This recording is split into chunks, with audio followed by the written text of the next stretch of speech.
Okay. Does this shirt look stupid? No. You look like a coach. It was better than your first one. True. I look like a chess piece. I don't know what that means. Hello, everyone, and welcome back to the Middle Aging Podcast. We have made it to episode 2 after a pretty successful episode 1. I am your host, Chris, with Jason and Michelle. Hello, guys. Hi. Hello, Chris and Michelle. Hello, We made it Jason back. and Chris. We're back. Yeah, we're back. Thank you to everyone who listened. Yes, thank you. Thank you for your input. We had some interesting input, so thank you. That's There's touch and go. I didn't know if we were going to get the second episode. We had to delay it a little because of the weather. The snowstorm. We're in a new location, as you can see. Just for this week. Just for this week, the special location. You know how like talk shows do like a show from Disney World? Or like sitcoms, they send the family to Hawaii. Bingo. Right. We went to Arnold. This is our Hawaiian episode. So. Turn the mic towards you. I'm sorry. We literally spent 5 minutes talking about it, and then you immediately didn't do it. Just put it real close. This is new. No, it's fine. It's fine. Sorry, We have headphones this week. Sorry. I actually don't want to move at all. I just want to stay No, you still. can move. Just make sure it's pointed toward your All mouth. right, I'm going to get fired. You're focusing on me. I'm going to get fired. Yeah, but then I'm like, because of my chair. Well, you can turn the mic. Turn it. I'm Yeah. just going to. Look. I'm afraid. All right. None of this is getting cut, by the way. No, I love it. Keep it. Keep It's it. Okay. real. Because the It's people raw. that know us will love this shit. All right. We're cursing on this, guys. That's right. All right. Everyone who listens to this has to be a grown up. So we got pretty good reception after the first episode. Everyone seemed pretty happy. People seem to like it. Yeah. Try to cut down on the names. That's the one. Yeah, we're That's not going to the be one. using Yes, any we're gonna names be- anymore. Toby Or addresses. or addresses of people Yeah. I mean, we're going to refer to people like cousin, or them. except, yeah. Yeah, Pronouns. pronouns. But sometimes a first name might pop out, but we won't use last names. Right, like Yeah. Toby. Toby. Yeah, Yeah. got in The trouble. Like, our lost He got mad. Yeah. little brother. Toby got Toby the pissed. lost. Well, you just said our last name. So Oh God, we're out. Look, I can't talk in a mic, and I keep breaking the rules. I'm gonna get fired. no, we have no one to replace you, unfortunately. That's how it works. That's true. That's how it works. You're all we got. That's why we're here right now. Yep. I've quickly become the high maintenance member of this group. I haven't meant to be. It just sort of worked out. Well, It is. there what we it go. is. It's fine. I'm glad we're back for episode 2. Yes. Me too. The second one. That's 2. Yeah, number 2. Everyone have a good week. Anything eventful? Just the snow, I think. Yeah. Snowstorm. Bit of a storm. Bit of a storm, but Yeah. No Pretty- more snow days though. Work from home. At least for me. well, we work. Oh, well, we work. Yeah, we But- have to leave. But there wasn't a snow day. I took the day off on Monday because our I babysitter took the day, couldn't too. come. So, but my bank, the bank was open. Oh. They opened at 10 a.m. It was very icy. Yeah. I mean, my car can handle the weather. Yeah. But you know what really annoys me? It's like when everyone's like, it's going to be the worst storm ever. And then you wake up and it's not, but you've already planned for it. So you're like, I don't want to go to work now. It couldn't not even be snowing. You're like, I got to call out. I can't do it. Like, it's too dangerous out. That would be me. I see what you're saying. Yeah, so that's sort of what I did. It was icy, but Yeah. I probably could have made it in, but I could. Our babysitter can come, so. Who's your babysitter? Oh, you don't have to tell me. Later. We're not using name. Later. Toby. What's her first and last name? Toby. And where does she live? I forgot this was a Toby- podcast. Yeah, Toby Flavisham. Yeah, Yep. Okay. Tobes. Yeah, so I think we've been figuring out the structure of this podcast. I Yeah. think it's mostly just freestyling, just riffing off each other, but I will introduce some topics, some things that's been happening from time to time. Yeah. So I guess we move on our first topic. Okay. Yeah. This is exciting. This is the first Yeah, we're we don't hearing know what it. he's about to say. It could be about anything. It could be about anything, and then We we're could going to talk about- discuss it. I don't know. Snow peas.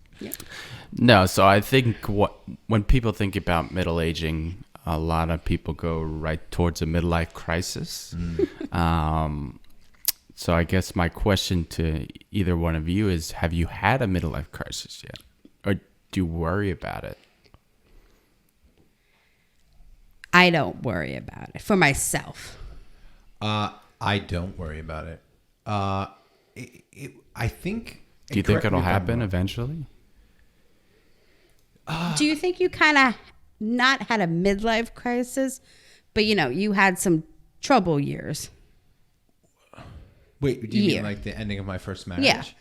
Well, that's what I was kind of getting at. I mean, I think that the idea of a midlife crisis is you realize that the life you are in is going to be the life that you're in forever, and it causes you to doubt your choices and sort of act out. And I think it happens more for people who perhaps started their lives like married life, children when they were younger. Okay, yeah. And I'm speaking for myself. I mean, you as well. I didn't do that. I mean, I had my 20s where I made stupid decisions, like a lot of stupid decisions.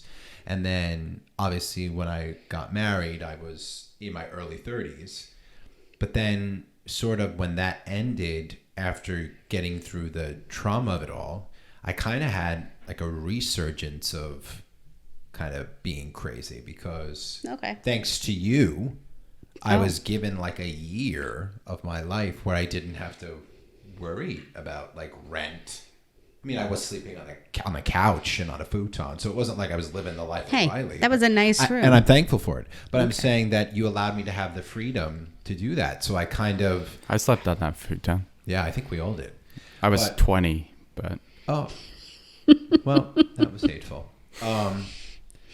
I think that and so now that I'm in my life now, I'm older, I'm wiser, and it is my life with my wife and my child is the best life I ever could have dreamed of. So it's like, why would that lead me to go to crisis? Like, I've already had my moments of craziness and bad choices, and I've done that, and I don't regret that. Yeah. But, so there's nothing to like lead me into crisis because I know what I don't regret it. Well, and I feel like the midlife crisis is, like you said, you're been in your life and now you're just scared. Yeah. But I feel like even myself, I'm not married, so. Right. But like I'm always doing something different, so I feel like it's right. If you're in the same job since you were like 22 and now you're in your mid 40s, you're like, oh, is this all there is? Well, I am. I'm like, I started the job I'm in when I was 27. I'm 40. So I've been in this job. I'm going into my 14th. It'll be 14 years in June.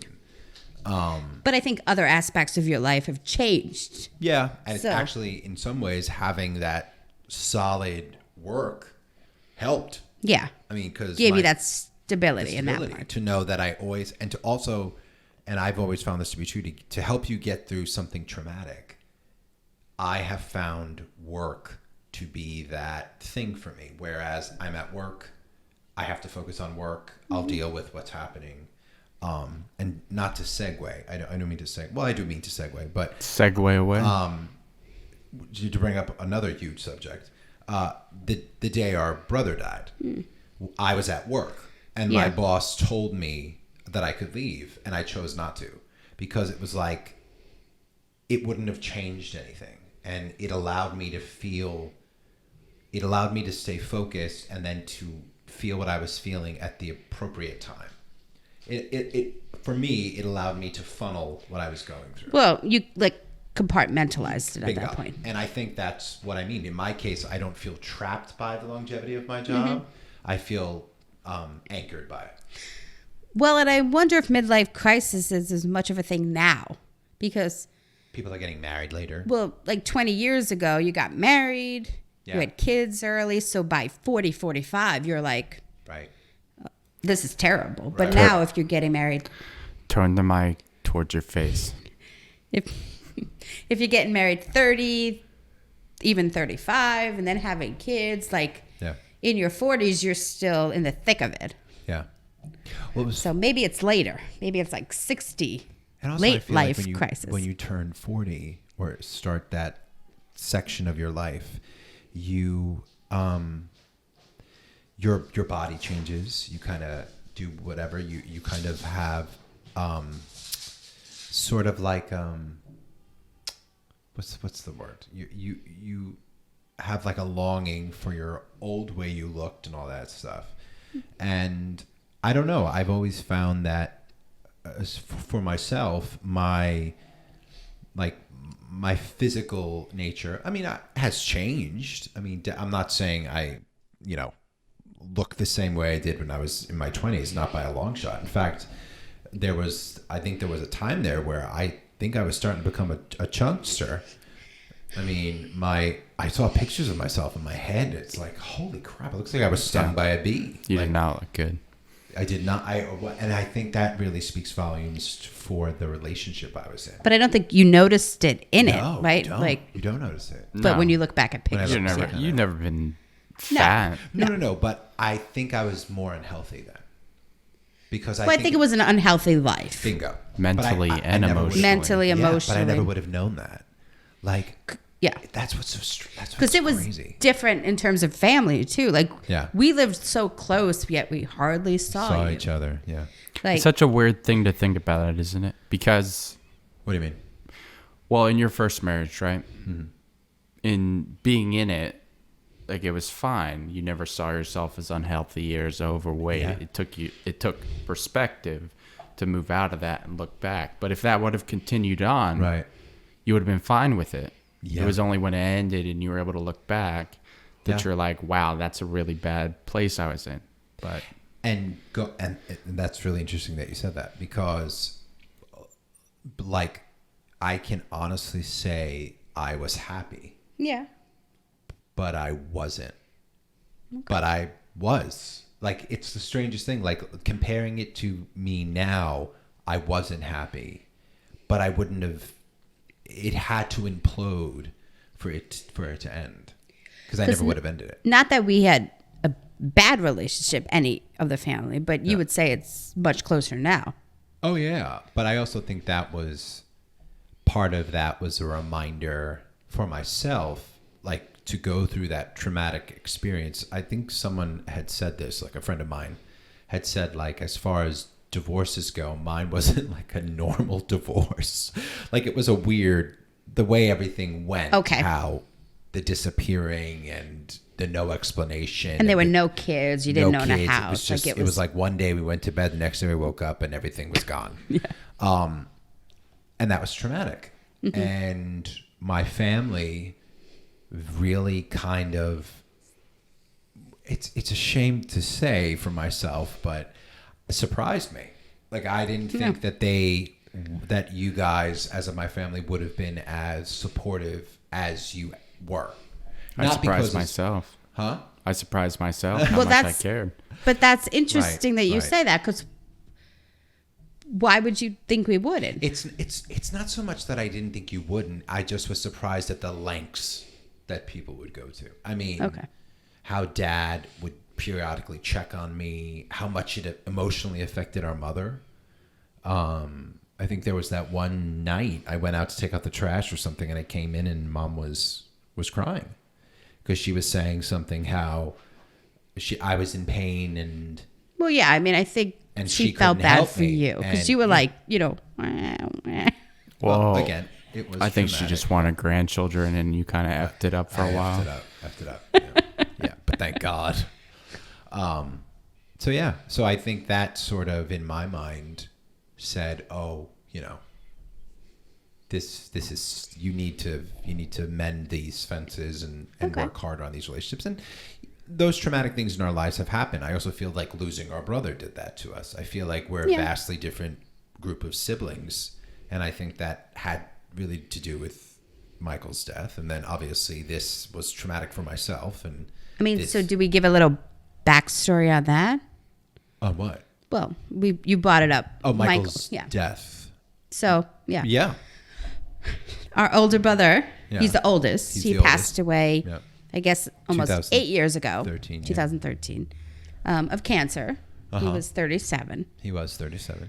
So very young. Yeah. It was pretty quick, 8 months from diagnosis to passing away, and he had 3 kids. He did. Has 3 kids. He has them.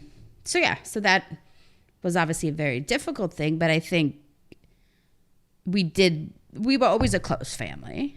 Yeah. But I think it really made us closer and really appreciate what we have isn't always normal with families. Yeah. Right? I would agree with that. Because I would think growing up, you just kind of took it for granted, like parents married, having a lot of siblings, like you just never thought that wasn't, and liking each other. Mm-hmm. But I think as you get older, and then when this happens, you really see that it is special. It's not something a lot of people have. Right. And I think Michael, and I'm not going to speak for all of you, but Michael's death was terrifying on a different, like it was scary to now face a life without Michael, but it was scary that Michael died before our parents. Like that became a very, you always think, and clearly Michael was your only older sibling, but for me, he was my only older brother. And you always think as a younger sibling that, your older siblings, well, they'll take care of it. Like they got to cover it and all that stuff. And now that's not really the case. And no, I mean I think that is the front of the line. Different from me because I think it also propels you into the oldest role. Right. Which is, I mean, something maybe as a figurehead, I was bossy like the oldest one, but I wasn't. He was always there to rely on, or, like if I needed advice, I feel like that always goes up the chain a lot. Does. So. Well, they have more experience usually. Yeah. To then have that end and not have that, and now be like, well, you're in charge. And again, in charge is the wrong word, but you mean in charge. Well, as being the person that Michelle always means in charge. Yeah. That you're the oldest now. Yeah. And so, things that you would normally say, well, okay, this will defer to Michael. And even looking ahead, and hopefully not anytime soon, but like knock on wood, mom and dad, passing away, then it's like, oh, that's me. Like, And it's gonna. Did you want to say something? Oh no, it was me. I just heard myself and thought it was somebody else. Sorry. We have the privilege to see other families and stuff like that, families that we're related to and everything like that have navigated losing parents and everything like that. And I feel like it's I think that's something that we need to do as a family when that day comes, hopefully as far away from now as possible, to just remain honest with each other and upfront with each other, because it's going to be our job to then carry the family along, and then to show our own children, we're going to be the crazy aunts and uncles, and we're going to be the... Well, I think that's where we excel too, because I think you see a lot of families. I love that you said excel. That's where we excel. Well, no, I feel like, you kind of walk around eggshells around your siblings. Like, oh, I can't say that, or I don't want to hurt their feelings. And I feel like we can be pretty honest and we've gotten into some fights. Yeah, and you know what? At the end of the day, you're still my brother. I still love you. Mm-hmm. But I think honesty is so much better. Like, you know what? You're pissing me off. I hate that you're doing this.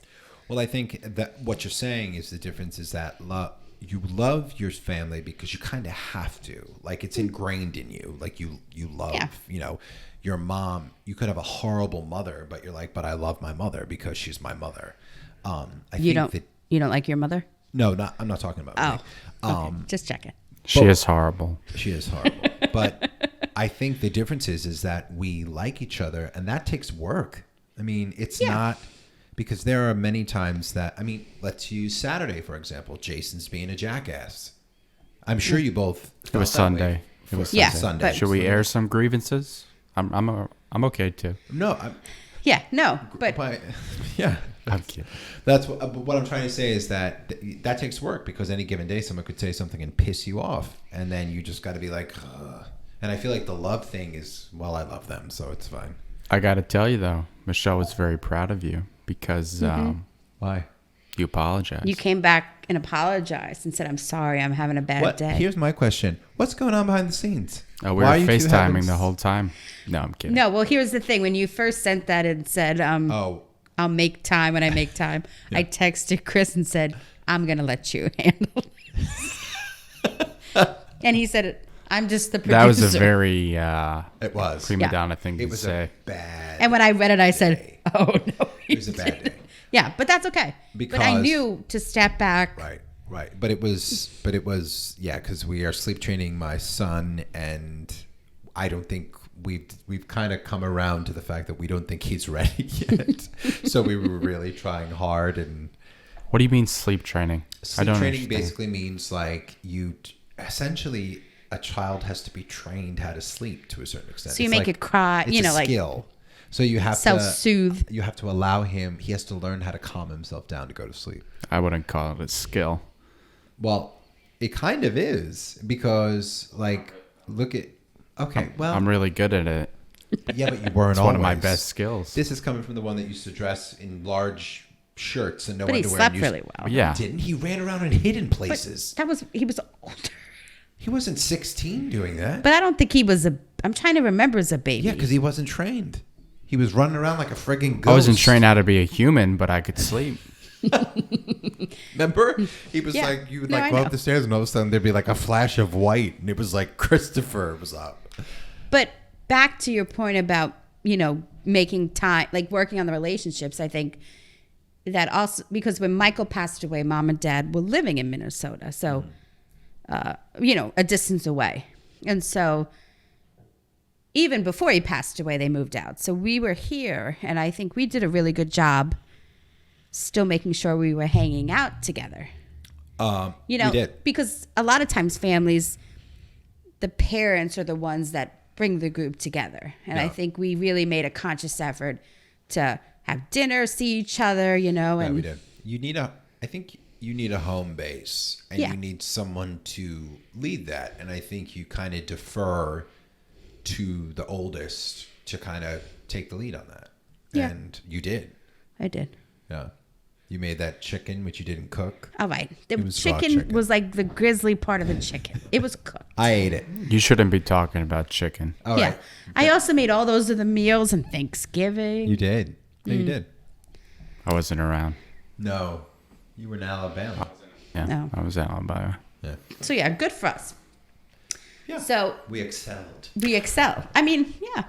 So you both think a middle crisis, is that what it's called? A middle-aged crisis. Midlife crisis. I completely forgot what it was called. So you think, I always thought it was the fear of impending death that caused it to happen. Well, I think it's kind of bookended. Does death scare you? You have, no. Oh, you mean dying? Yeah. No. I mean, I don't want to die now, but the idea that one day I'll die. Like, I look at let's take our grandmother who died. She was 93. I think at that point, not that you don't want to live, but you're like, I'm good. I could go. For some reason, and this is based on nothing, it's just my thought, but I think I'm going to live forever to be older than the rest of you. Oh. Yeah. I'll make sure that doesn't happen. Good, because I don't want that. Yeah. Like, I don't want to be the last sibling. Here's something that'll blow your mind. And I don't know if it'll blow your mind, but I don't know if she remembers saying this, but Caitlin made a comment once about You mean not Sally, our sister Sally? No, we could say Sally. We can say Caitlin. She said something about how it's hard for her to believe. I don't remember exactly what she said, but something along the lines of being the last one. Because she's the youngest, so if everything works out the way it's supposed to. Well, no, but the way Chris eats and stuff, he'll be dead first. Well, he should die before Caitlin. She's the last one. She's the youngest. You think Caitlin eats better than me? No, she doesn't. But okay, that's but there's only like 2 years, so men die younger. What I'm trying to say is that if you look at our grandmother, she was the last one. Yeah. I mean, she lost all of her siblings. But she lost was her she parents. the youngest? Yes. Oh yeah. She lost her husband. She lost 2 children. I mean, yeah. No, you want to live. You want to live as long as you want to live, but it's like you're going to get to the point where you're going to just keep losing people. Yeah. So no, I know. I think it's more of a losing people, not necessarily of losing myself. Yeah, I don't really think I'm afraid of that. I would rather die before Ashley and Grayson than have them die before me. It's very noble of you. Like, I think I'm more afraid of being being buried alive. Die. Well, I don't think you can no, I can't conceive that. Thought about it, like you just didn't exist. Like, you can't do that. I've done that. What? Weirds me out. Yeah, just thinking about it. Like, it's weird. What are you doing? You just nothing. Like floating. I believe that there's another plane after this one. So not that it's going to be the same thing, but I do believe that I don't think this is all there is. Okay. I think there is like Delta, Southwest, what plane? JetBlue. But yeah, I think midlife crisis is kind of you're stuck in this life. So that's how we're defining it. Is this all that's going to be of my life until I die? But that death is coming crisis, which sooner. is why you buy a Corvette, correct, or you go to the gym, or you have an affair because you think that this can't be all that I have. Yeah, and that's why. That's what I think. But but no, no midlife crisis yet. But we're still in it. So yeah, I really can't foresee myself having a midlife crisis. Next podcast, Jason might have like Just for Men in his hair. I don't know. I actually colored my hair. Some of those lines shaved in the side of his head. No, I don't really. You made me think of something interesting when you were talking about our grandmother. Okay. Because she lived pretty old, 93? 93. Yeah. But she had slight dementia near the end. Yeah. So when do you think was the last time she was there? Like, in her mind? Like, as you think of someone as a normal person, like, when did that end? Did that actually end when she was, like, 90? Do you see what I'm saying? I don't know. Our grandma was saying, like, full normal. Yeah, like, because she used to get, like, sundown dementia? With people with dementia or Alzheimer's, where they live their last day as a person who can remember everything. For the whole day. And, like, live their last normal day of life. Right. Before they... Yeah, I think it was probably 90 or 91. I think she didn't... It was her really... age. I thought you meant the year. No, the last 2 years, I think she kind of... Yeah, but she was... She would have it in the evening, but I think she still led a very good quality life. Well, only very recently to her death did she look at you and not know who you were. Well, at the end. Very close to her death. So she kept her faculties. But I personally used to call her every Friday. Yeah.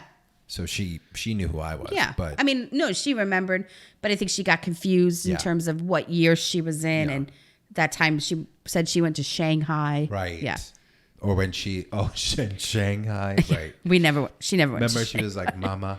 Yeah. And I started to sing that song. She was like, Mama. I'm like, Mama, get on the floor. And she didn't think that was funny. I thought it was funny.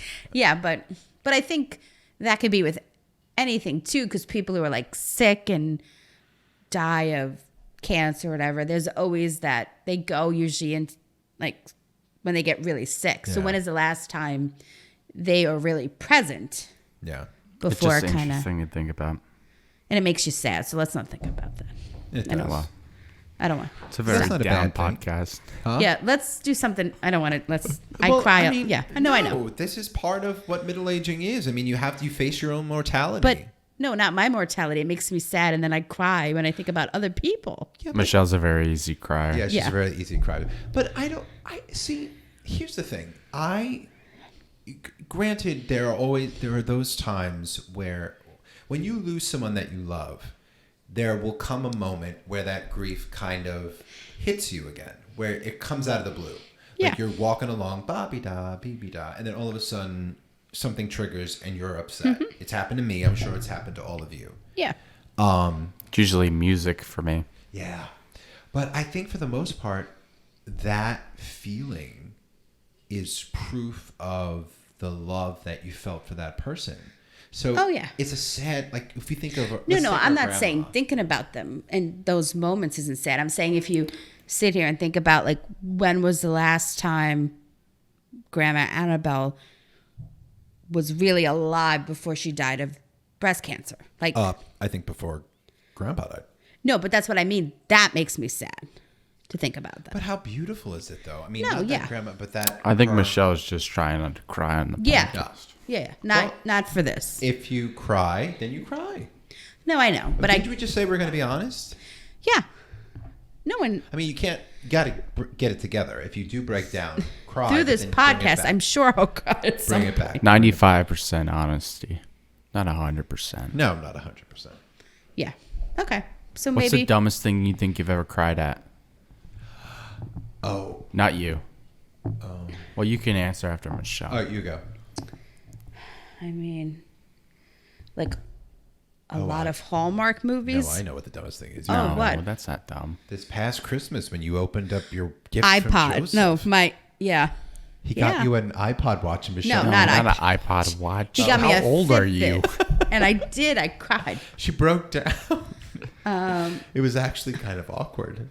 It was. Yeah. But no, for some reason, certain songs, and it's not for any memory reason, like the song Through the Years by Kenny Rogers. Oh. That was on. Yeah, but But it's.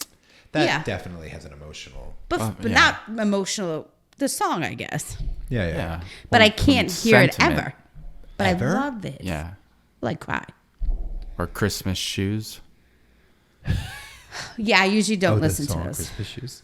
What about you? What was the dumbest thing? I mean, there's probably a lot of dumb things. No, probably the most recent one was the Infinity War movie. The Marvel Avengers? Yeah. When they all come out. No, that was it when Spider-Man disappeared. Oh, that was sad. Well, It triggered that's because sad. of Michael. Because Michael's favorite superhero was Spider-Man. And just when he started saying, I don't want to go, I was with you and Sarah in the theater. I had to keep myself quiet because I mean, that's a tough scene. I think a lot of people cried at that. Well, you drove. I drove with you guys. The ride out of there, I was bawling in the back seat. I was just trying to not let you see it. It like triggered, and I came home and I walked through the door, and Ashley's like, "What's wrong?" And I broke down again. It just completely triggered. It went right to Michael. And By the way, on a sidebar, for people watching the video, did you just see my hand? Caitlin always says that when I'm stationary, my hand does weird things. And like when I'm driving, she'll say, "Look at your hand," and my hand will. And it was.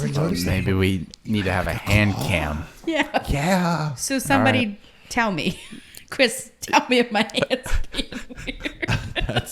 That should be like something we sell. Like if we do like a shop. Yeah, like Michelle's weird hand. And she'll say it. Look at your hand, and I'm like, oh. Hand cam. I love that idea. That's for you, Kate. Do a hand cam. No, but Infinity War, that got me. Endgame got me more. Yeah, but that, all of those movies are completely rooted in my childhood. But I don't think gets that's me. silly to cry at them. It's a powerful moment. What about like Steel Magnolias? Well, because Sally Field is like the best crier in the world. Or Terms of Endearment? No, not so much. Beaches? Not really. E.T. Hello. Oh, no. I was destroyed. Or, here's something else. I don't know if you knew this. The movie Bambi. So if you remember the scene in Bambi when his father shot? comes. Well, his mother gets shot. Oh, yeah. And his father comes and he's following his father out to get away from where he is. And he stops and he looks back. Do you know that the animators put that in to show Bambi looking back at his childhood and he's walking away from it? What? Unbelievable. I don't think Bambi was really doing that. No, they drew it. That's why they drew it. But I don't think little Bambi was like, let me look back at my No, but it was childhood." symbolic because his life... Let me look back at my childhood. I was going to make a deer noise. Movies so have there was a- symbolism all the time like that. Yeah. Yeah. No, that's sad. I just think it's, for an animated movie, that's Because a pretty powerful moment. If there's a moment, like, if you think about it, that there's a moment when you're like, your childhood ended, but no one knows when that is. 100%. Mine hasn't ended.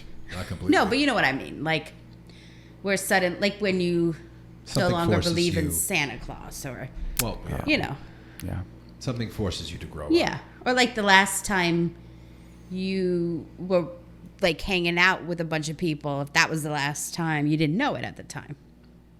You know, and a lot of them you don't know. You just you don't know. Yeah. Yeah. So that's why are we getting so sad? I don't know. It's just how the conversation went. It's just easy. You all right? You need a minute? I'm okay. I cry a lot during movies. What was the last movie you cried at? Did you cry at Wonder Woman? No, that movie was I don't know. Not good. It wasn't. The first one was great. The second one, it's okay. There was a good-looking redhead at the start, but besides that, nothing else. My wife was in Wonder Woman, the second Wonder Woman. She has a cameo. No, she is Preppy Girl. Her character's name is Preppy Girl, but she's a DuPont Circle speaking lead. She's a principal lead. That's what they call it. So why don't you brag about it? I'm very proud of her. Yep. We all are. She was cast by Patty Jenkins. She auditioned for Patty Jenkins. Patty Jenkins was on a computer, and she didn't see her. It was like the Wizard of Oz. She was behind a curtain. She auditioned for the Wizard. She got cast, and she worked with Patty Jenkins. So Patty Jenkins is a great director. First female director of a superhero series. Oh, wait. What, are you getting money for this? Come on. No, maybe not a good writer, though. Well, maybe. Oh, yeah. She wrote Wonder Woman, too. Okay. All right. Well, let's move on. We'll see how she does on Rogue Squadron. I'm excited. Yeah. Okay. So what'd you ask? Last movie I cried at? Last movie you cried at? I think Interstellar choked me up a little bit. Okay. Oh, Matthew McConaughey. Oh, well, he's a good actor. When he's in the Tesseract and he's like sees his daughter in the past. You really feel his emotion. Yeah. I like him. He's my favorite. I feel like I wish he was my brother. Oh. I feel like cry at most movies. Really? Like, yeah. I mean, unless they're like funny or. You cry a lot at the Fast and Furious movies. No. Oh. I don't think I've ever watched those. Me, Transformers. I watched the end of it when they're like that song, you know, when the guy, what's his name, the actor that passed away. Paul Walker. That made me tear up because he was dead in real life. But I'm trying to think of what movie. I don't remember the last one that really got me good. I don't remember. Oh, there's nothing. Infinity War. There's nothing really I'm looking forward to movie-wise. Are there any movies coming out? Well, everything's being released. Well, there are some movies coming out on HBO Max and stuff that are kind of King Kong, Godzilla. The King Kong vs. Godzilla. I love creature or movies. Dune. I'm looking forward to Dune. Oh, with Timothée Chalamet. Mm-hmm. Yeah. I wish it still had that guy in the original. Oh. The guy from Twin Peaks. What's his name? Oh, He's the main guy? A lot of stuff. Yeah. Kyle MacLachlan. Something like that, yeah. Yeah, there's a bunch of good stuff coming out. All the DC movies are being released on it, so. Yeah. Suicide Squad. Suicide Squad. And they just started filming the new Thor movie. Oh, Thor, that Love also and has, Thunder. How do you know that? He's not Thor, though. No, there are videos of Chris Pratt and Chris Hemsworth filming in costume in Australia. Wait, is that Thor? Is that the third Guardians? No, that's Thor. Oh, okay. Well, it has to be. Love and Thunder? That's the they name? Lived together. Jane Foster becomes Thor. Oh, well, then I'm not like watching. The comics. But I'm not. That's the comics. I'm not saying anything. I'm not saying that, but once Chris Hemsworth isn't Thor, then I'm out. Well, he is Thor. Okay. It's kind of hard to explain. You have to read the comic. I will not. Yeah, you never. Okay. It's fine. All right. Well, movies. I don't know. Marvel movies, I don't know. Have you been watching WandaVision? Oh, yes. Have you been watching that? Mm-mm. I watched it. I have no idea what's going on yet, but it's intriguing. I know they're going to connect it. Did you watch? Are you up to date? Yeah. Is it kind of getting him a little more juicier? How many episodes in are you? 2. Yeah. I think there are 4. Yeah, the 4th episode is kind of like the middle point. Okay. So they go back over what you've seen from a different perspective. Oh, okay. Yeah. Yeah, I'm intrigued by that. Okay. That's kind of something. I watched Night Stalker on Netflix. Oh, that's about the serial killer. The Night Stalker. He killed like a lot. He was just randomly killing people. Yeah. I'm sorry. Are you wheezing? No. Am I wheezing? It could. It's fine. Maybe It could be me. Yeah. I was just something. That's about the serial killer. Yeah, from California. He killed like 15 people. Yeah. But he was creepy because there was no methodology to who he was killing. Well, that's like he would kill and then walk up the street and kill again. In the same night. Like how did he kill them? Different weapons, right? Yes. So most of the time it was couples. Yeah. He'd usually shoot the man in the head and then sexually assault the woman. Wow. And usually wouldn't kill them. Sometimes they would. Yeah. I have to watch it. Okay. But there's like times when he tried to sexually assault a woman and he couldn't, so he just walked down the street and did someone else and was really into Satan and stuff. I mean, that's crazy. Creepy guy. You got away with it and then you just like, well. He basically just checked if people's doors were unlocked and that's why would you be doing? So lock your doors. I read something that said that there was something like active like 80 something serial killers at any given time in the world that you just never uncover. Do you think we know one? I mean, Who? Only 80. Oh, that's a good question. Who do you think would be a serial killer? Well, we can't really say their names. Who do we know? Who would you think is a serial killer? What? I don't know if I can think of anyone. I think that people, I mean, not knowing what goes on in your neighbor's house, I think that's a real thing. I think perspective, I think you know a serial killer. Me? Like in your group? circle. In the theater community? You got think people that think there's they're vampires and stuff, don't you? Yeah. I think you know a serial killer. No, I don't know. That's a weird concept. We can have a sidebar after this and I'll tell you what Sidebar. it is. That'd be something. A musical serial killer? Well, Sweeney Todd, it's already done. Yeah. There you go. It's already been done. Someone who sings and murders.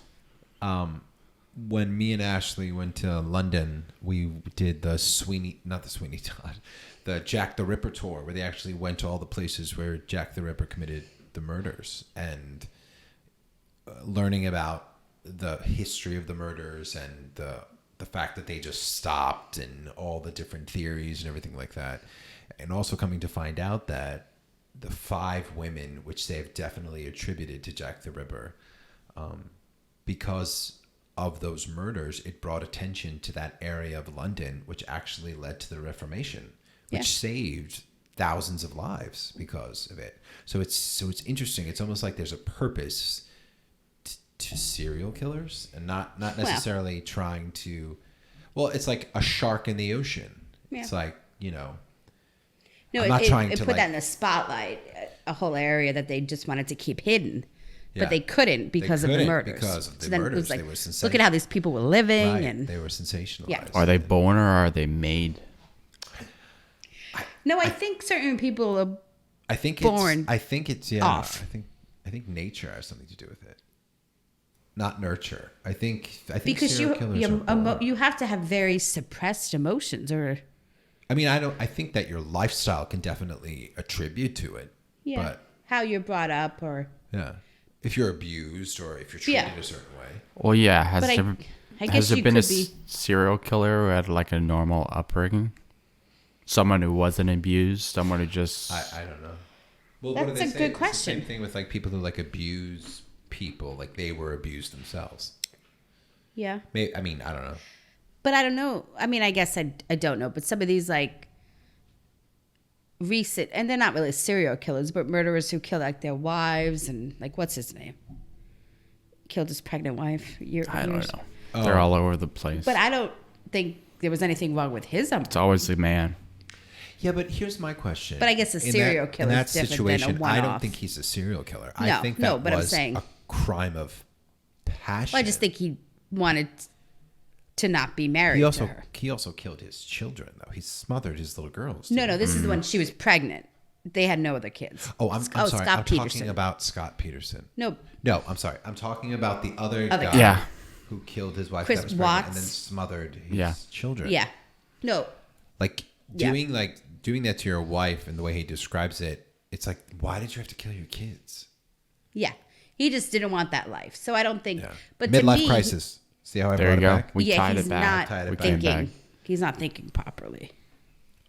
Right, but You know. so for how many years this man was living, he never killed anyone, and then suddenly he killed every single person. Yeah. Was he born that way? Was he always capable of that? Well, I feel like yes, because the fact that you could be like, well, I don't want to be married anymore, so let me kill her. Because that's what I mean. So I feel like it's Yeah, but wouldn't you say he was raised that way? To think that he could just get out of a situation by murdering it? I guess. Or did he snap? I mean, I think he tried the reason. Snap that hard? for That's a insanity. hard snap. I mean, Like sometimes I snap and I punch my desk, but I don't I thought you were gonna behead say- my I thought you were gonna say I fiance. punched my dad. I've Right. hit him a few times. Yeah. Oh, there it is. I'm just saying, like, to have the presence of mind, if you're arguing that it was a crime of passion and you did that to your wife, but then you, like, took your kids for a ride and did that, like that. Yeah. Yeah. At some point, something inside of you was like, don't do it. I just have to say, this whole podcast has been very like And maybe the next one Depressing. we talk about a little more lightheaded. yeah. Wow. Yeah. Welcome to the second episode. The second. Well, we're getting close to an hour. We had some outtakes I'll have to cut, but But remember, we do want to. we have a new segment. Do you Yes. want to explain this segment? Sure. So what we thought we were going to add is, and you'll meet him eventually, but our father, he is a very funny man. So I don't know if you want to have him on. Yeah, It's risky it's business. risky, but anyway, We're going to lose part of our audience with him being on. he says some just very funny things that he says seriously, right? I don't think he means some of them to be No. as funny. So we decided we're going to have kind of a Mike corner. We're going to end the podcast with something he said the week before. Let me just say, this podcast is... People are going to love it or hate it. We have a this- camera from Michelle's hand. And now we have a mic corner. Yeah. Is this the same quote you've been holding on Yes. for a weekend? He said nothing new since then? Well, but this one was good, I think. So you wrote it down. Yeah. Set the stage. So this was during the NFC Championship game, so a couple weeks ago. They showed the sideline, and one of the coaches was wearing their mask, but it was very small. The face mask. Yeah. And I said, why is his mask so small? It looks like it's like a jock strap. You know, like that's how it looked. All right. And Dad says, and I quote, well, he has cheeks like balls. What? Yeah. He has what? Cheeks like balls. And what amazes me is how quickly he comes up with these things. He's quick. Cheeks like balls. So that's the first one. Who was the coach? I forgot who it was. Who played in that game? NFC, Green Bay, Tampa Bay. Oh, it was the Tampa Bay who coach? who's the heavier coach? Tampa Bay. And I think it was him. How many times are you going to say Tampa Bay? Yeah. I said So it like 12 times. those of you who know Mike, you'll appreciate it. Those Mike. who don't, trust me, You don't want to will. meet him. you're don't wanna going meet to him. want to hear from him eventually. He'll probably be our first guest. You're going to want him to be in your corner. He has asked, requested to be our first To guest. our first guest. Yeah. I'm going to have to buy more stuff. Yeah. Oh, Yeah. a microphone? Yeah. He can't just share with us. What if he has his answers, he'll write them on cards and just hold them up? You two can barely use your own microphones. I don't need true. to sharing with you. I'm like, well, You keep going to the side. I don't understand. because you're over here. It's really hard to not respond and not look at the person you're responding But you had to. no problem the first time when we were No, sitting. we turned to him. Oh, okay. I mean, We can angle it back a little more. Listen, we're doing our best, people. Well, I was going to say, at Chris's, you could put it on this side, right? And I mean, this is fine. True. Mm-hmm. No, it's been good. It's been a good second episode. Look, I'll say, hey, what's up, Chris? And I won't look at you. We got a little... You won't even look at me. We got a little sad, got a little dark. We'll bring it back up next episode. But I didn't cry. That's middle-aging. Sad and dark. Little sad, little dark. Where's and the Michelle happiness? didn't cry. The happiness is from you. Aww. You gotta be the one that rescues you. Oh. So what's left after middle aging? Old age. Old age. Yeah. I don't know. I like my age. Do you like your age? Like, do you want to go back to your 20s or your 30s? No, I mean, I don't know that I want to go back. Nah. But I feel like I don't feel as old as I don't feel my age. What is that? I guess, well, that we can save that for another episode. But like, so I forget how it was said, but somebody said that you're not an average 40-year-old. Well, what does that mean? Mm-hmm. Yeah. Like, I mean, shouldn't I be the one to say that? Well, I guess it's like how you feel. If you don't, I guess. Yeah. I mean, I feel like I'm 12. I don't have a clue what I'm doing. Yeah. So yeah. I mean, you're a grown man wearing slippers at the dinner table. Well, I mean, is that like an immature thing to do? It's my dinner table. I'm just kidding. No, I think that's probably one of the biggest surprises of middle ages. When you're outside looking in, you think that you're going to get to a certain age and have all the answers because those that were there before you had all the answers, and then you get there and you realize they were making it up too. Yeah, that's true. So that's the lesson, to kind of go easy on yourself tonight. Any other last nuggets for the audience? Anything you want to plug, mention? No, just watch our podcast. Yeah, and it's again a little depressing this week, but you got to come back next week. We'll lift you back up. Our plan is do these weeklies. Yes. Yeah. Record on Sunday, release on Monday. Yeah. Maybe eventually have them live streamed. Who knows? Oh, with some questions. Have some audience interaction. Yeah. That'd be cool. And we're going to, I think once we do dad and stuff, we can talk about having other people on. Mm-hmm. Once COVID. Because a lot of people want to do it. A lot of people are like, I want to come on. So. Yeah. I mean, we'll have to see. They have to be interviewed. We'll screen them. Yeah. Yeah. All right. Guys. I guess that's it. Thanks for listening, thank you everyone guys. for watching. Be sure to follow us on Twitter, follow our YouTube, listen to us on Anchor, Spotify, pretty much everywhere. We're everywhere but Apple right now. But wherever you're listening right now, follow us. And we'll catch you guys next time on the Middle Aging Podcast. Bye-bye. Once again, thank you guys for sticking around and listening to this whole podcast. We plan on releasing these on a weekly basis, so please come back. Be sure to follow wherever you are listening. We also have a YouTube channel, The Middle Aging Podcast, and you can follow us on Twitter at @middle_aging. And in the future, there is potential for us to start live streaming these, so we will keep you in touch there. And then if for any other reason you need to contact us, you can reach us at middleaging1@gmail.com. Middleagingpodcast1@gmail.com. Once again, thank you guys, and keep on listening.